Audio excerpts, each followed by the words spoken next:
What's up, guys? It's Rey-Jay back with another video, and in this one I want to break down what's happening with SPY, Tesla, and the overall markets. Just know that I am not a financial planner, so take nothing I say as financial advice. And also, if you guys can, please check out my Moomoo link. If you deposit $100, you're guaranteed 5 free stocks. If you deposit $1,000, you're guaranteed 15 in total. Not to mention 8.1% APY in uninvested cash. The offer has been extended until March 31st, so check it out before they run out. Anyways, let's talk about the markets. So right now, when we look at SPY, we're technically on a downtrend. If you guys look at the overall trend right now, we've been making lower highs and lower lows, but SPY was trying to reverse upon this data coming out. Now, the data came out, the numbers were looking quite good for PPI, but the problem with SPY is we have a tough resistance. We have not been able to break it yet, so we'll see if we can break it or not. But let's first talk about these numbers, okay? Today is Tuesday. We just got the inflationary numbers for PPI. Whoops, let me just go back. Just know that upon the release of these numbers, they're not looking too bad. They're actually looking quite good. So PPI month over month for the month of December has come out. This is for all items at 0.2%. That is below expectations, which is good for the markets. Core PPI month over month for the month of December was at 0%. This is also below the expectation of 0.2 to 0.3%. This was another decrease, and this is good for the markets. So the month over month data for core and all items was good. It was below expectations. That's bullish for the stock market. However, core PPI year over year, this is for what we're seeing relative to before, was at 3.5%. That is the same as what we got previously, and that's on the lower end of what we expected. So this is aligned with expectations on the lower end, the same as before.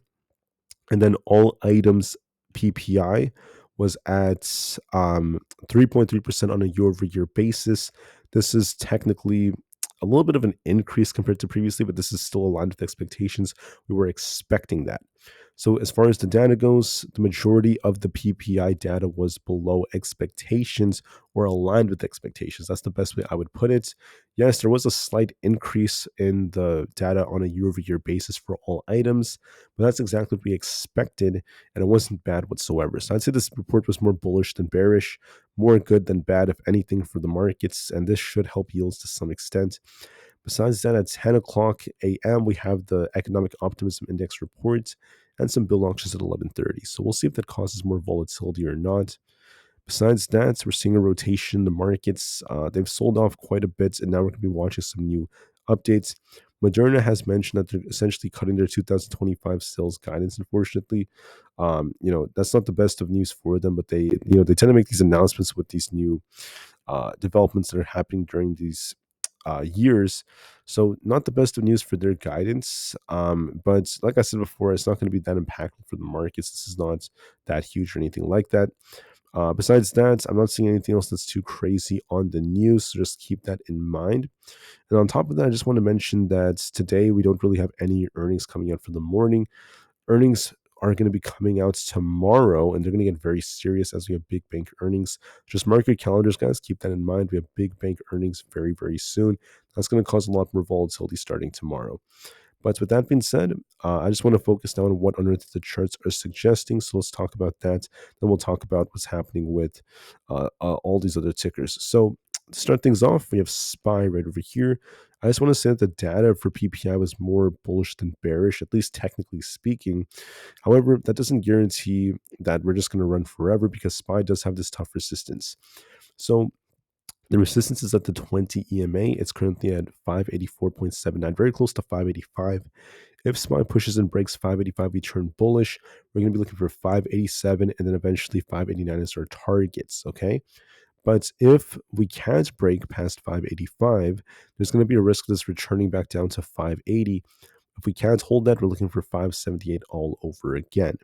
So it's very simple. If we end up failing to hold above 585 and we reject, we're looking for a move back down to 580, unfortunately. If we break and hold above 585, we get back above our 20 EMA. We're looking for attempts to get back up to 587, then 589. As of right now, we're trying to push, but we're just trading sideways right now. So that makes me a little bit concerned, because typically when you have good data, you want to see the market push a lot more. On the 30 minutes time frame, you guys could see what SPY's been doing is we're just trading sideways in this channel. So you want to break 585 to start pushing more. And if you lose support right over here especially near the 582s. We could be dipping back down to 580 or below. So we're range bound. We're very, very tight. Just keep that in mind, guys. We're waiting to see what SPY is about to do. So be very patient with this. It's very tricky to tell. Uh, there's like some buyers want to push it higher, but at the same time, the sellers are still present. So we'll see. When you zoom out of SPY, we have this downtrend that's still there. So we will see if we get that rejection or not. We're just completely flat right now.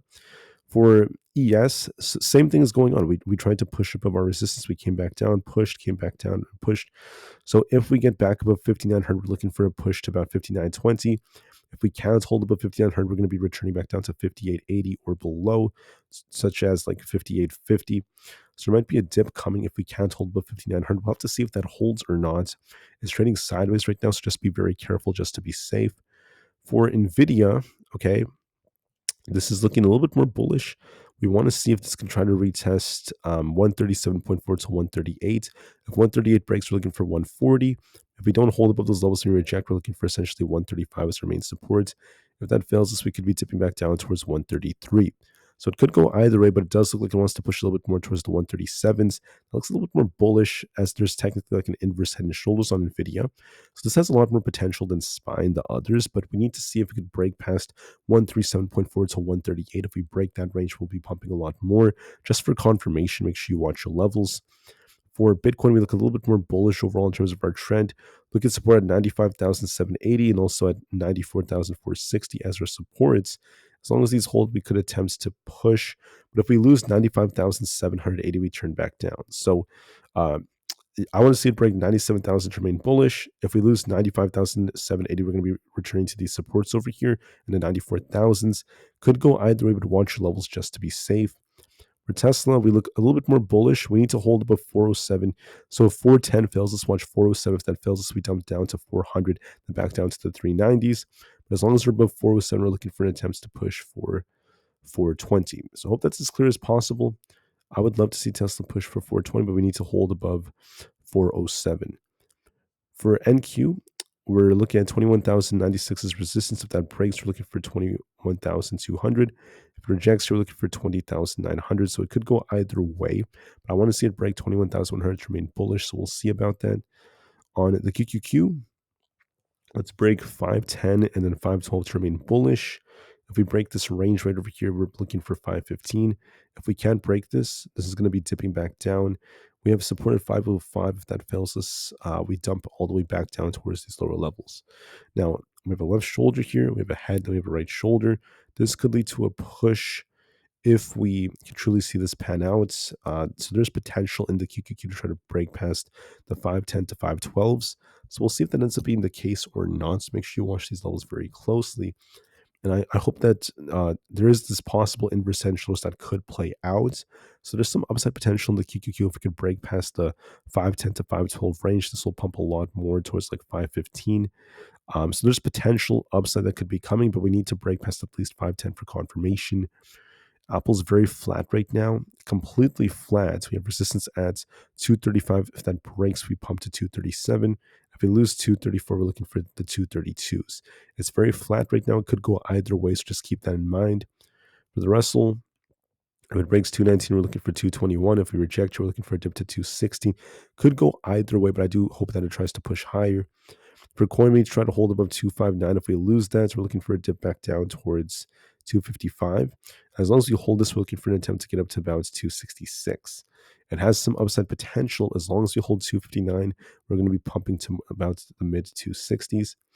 Amazon has 220.5 as resistance. If that breaks, we have 222. And if this rejects, we dip back down to like 219. Could go either way. But for now, we have not broken the 222 resistance to really start pushing. I would like to see us do that. So let's hope we get that break on Amazon. Meta's flat right now. If we break 609, we push more. If we reject off 606, we dip back down to about 602. It's stuck in the middle. If we lose the low 600s, we look for a dump to 594. If it breaks 609, we look for a bounce. Otherwise, we're completely stuck in between. For Microsoft, we're stuck in between these levels. If we break past 420, we look for a push for essentially 423. If we end up losing 416, we look for a dip back down to 415. So it's stuck in the middle. There's a possible inverse head and shoulders, those that could lead to a big push. So we'll see if that ends up panning out. We need to break 420 to remain bullish. So we'll see if that ends up happening. Same thing with Google. We have a possible inverse head and shoulders, but we got to break past 194 to really start pushing. So as far as the market goes, there is potential to push, but I want to see confirmation of a break. We need to see SPY break 585. We need to see the QQQ break past 510. And that's going to give us a lot more confirmation. Anyways, that's it for my video. Thank you for listening. I'll see you guys in a couple of hours, and peace out.